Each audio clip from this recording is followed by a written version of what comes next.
problem, in this big problem, they're giving us some points, and eventually what they're going to have us do is go graph all these points, draw the figure, and tell what kind of figure it is based off slopes. And we're going to find that there's some slopes that are going to be perpendicular to each other as we work this problem out. And then also based on how long the sides are. Didn't we classify figures sometimes by if the opposite sides were like parallel or if the opposite sides were equal to each other? And we had things like squares where all the sides were equal, and then we had rhombuses or rhombi where all the sides were equal there. And then we had things like rectangles where opposite sides were equal. So that's the kind of thinking we're trying to do here. So if you look at 23, they give us this, the big instructions here say find the slopes of the lines through the following pairs of points. So first of all, if you look at 23, they're going to give us the point B, and you may, as you're going, you might just want to graph these things as you go and label them on that big piece of graph paper because eventually you're going to have to do it, even though he doesn't tell you that till the end, and then you're going back and you're doing it all. So if you wanted to, you could do that as you go. I'm not going to show that on here just because I don't have an easy piece of graph paper to pull up.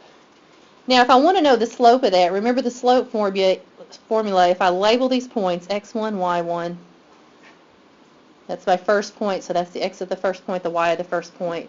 Here's my second point, so that's the x of the second point and the y of the second point.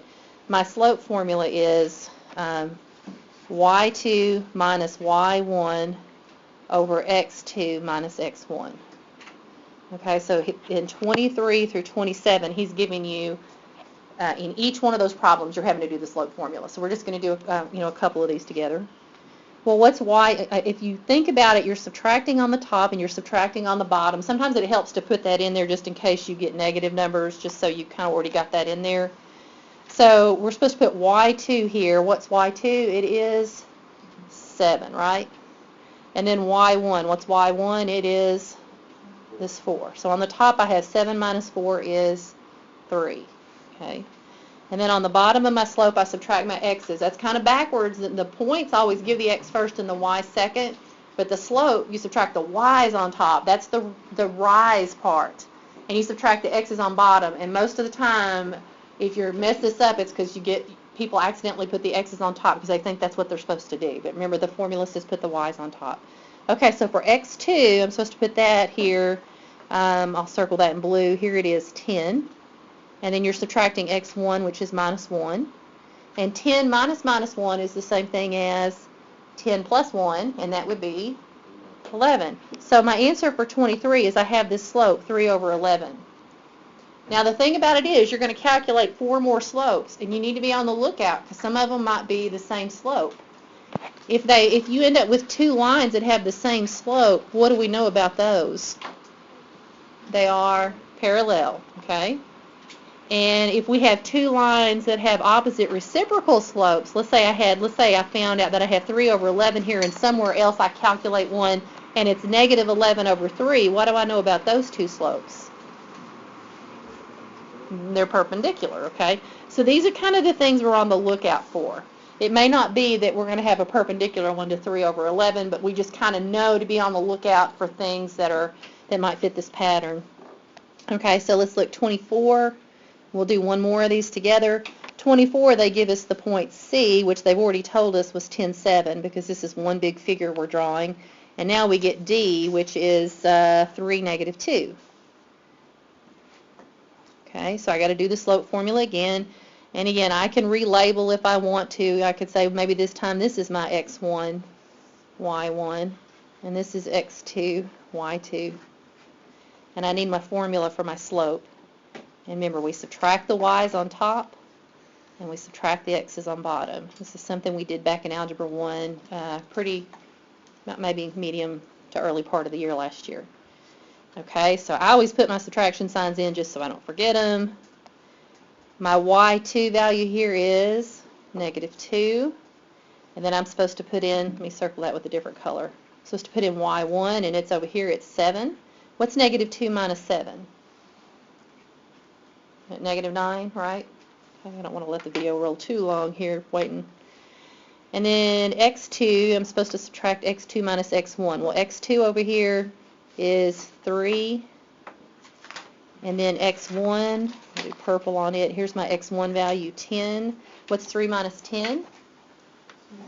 Negative 7. And then a negative over a negative is a positive, so the slope here is 9 over 7. Again, we're going to be paying attention to these numbers because in a minute we're going to notice something about some of the slopes. And by the time you get through 27, you'll notice that you've got something that's perpendicular in here.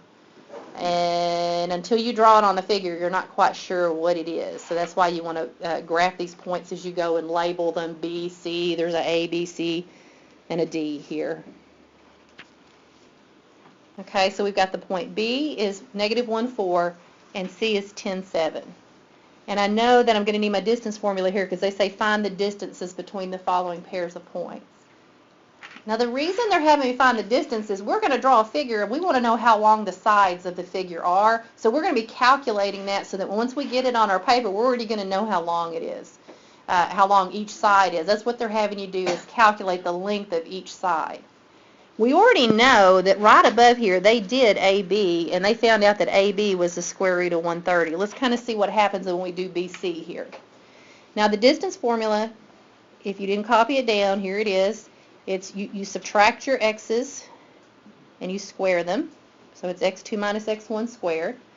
And then you're going to subtract your y's, y2 minus y1 squared. And you get those numbers, you add them together, and then you square root that total. If you remember, the distance formula and the Pythagorean theorem were the same thing, so we could have counted this off on the paper. If we put it on a graph, we could have counted the sides off and made a right triangle, but I want us to go ahead and do this because there are times in Algebra 2 where you use this formula to come up with some equations, and so I want us to be able to do this too. So even though we could do it with the Pythagorean theorem, we're going to use the distance formula here. All right, so I can tell that I need to label my points again. I need some. I could say, well, this is point, I'll call B point 1 here. So this is my x1, my x of my first point. Here's my y of my first point. So I'm going to label it. And then over here on C, I'll say C is my second point. So let me label that x of my second point and y of my second point. Now, when I'm plugging this stuff in here, it often helps me to do this, to go ahead and put the subtraction signs and the squares, because you know what happens is people accidentally forget to put squares in, or they do something wonky with the pluses and the minuses, and they get them, then that messes them up. So this can be a way when you're having to plug stuff into a formula that you kind of get the basic outline there, and then you're just sticking the numbers in. So if we look, let's color code the numbers. I'm supposed to put x2 in that first parentheses, and x2 I labeled it, it was 10, wasn't it? So I stick it there. If you have told me that you're having trouble with the distance formula, you should be watching right now. Some of you, I don't see you watching, and you've told me you have trouble with this, so make sure you're watching. Then I'm supposed to subtract x1, and so where's x1? It's right here. I'm filling it in. It's negative 1. I'll go clean that up in a minute.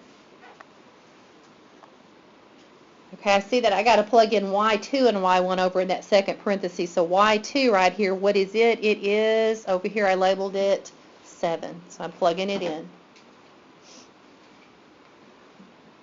And then we got y1. Let me do it in a different color. I'll just use the screen here. y1 is going to go right here, and y1 is, I labeled it, is 4. So I plug it in. This is stuff that y'all have done for a long time in 7th grade. Y'all were evaluating formulas, we were sticking stuff in all the time. This is what evaluating formulas looks like in geometry, and a lot of times even in Algebra 1 and 2. Okay, so we got to think about order of operations here, PEMDAS, right? So if I know, why did I do that? I don't know. PEMDAS. So I got to do the parentheses first. And let me go ahead and do this. I'm just going to go ahead and put the squares on stuff. In the first parentheses, what is 10 minus minus 1? What does that become? It becomes 10 plus 1, which is 11, okay? So, and then on the second parentheses, we're going to do it next because PEMDAS says do the parentheses first. What's 7 minus 4? 3, okay? So now it's looking like that. Already looking better, right? Just by using PEMDAS. Okay, PEMDAS says we do exponents next, and I got 2 exponents inside that, underneath that bar there. What's 11 squared? 121. Yep, 121. And then what is this 3 squared right here? 3 squared is? 9. Oh, when I add those together, 121 plus 9 is 130. Huh. What this tells me is that the length BC from B to C, that length is the square root of 30. What did they tell me earlier that AB was? Yeah, so what do we already know about these two sides? This side here, they told me, they did that as an example. It was the square root of 130, and now I know from B to C is the square root of 130. These two sides are going to be equal, aren't they? So I don't know if you've already graphed your points, but you could actually go ahead and put your lengths out beside them on your graph so that you could actually see, are those next to each other, or are they across from each other? Because that would make a difference, you know, on how this is going to turn out.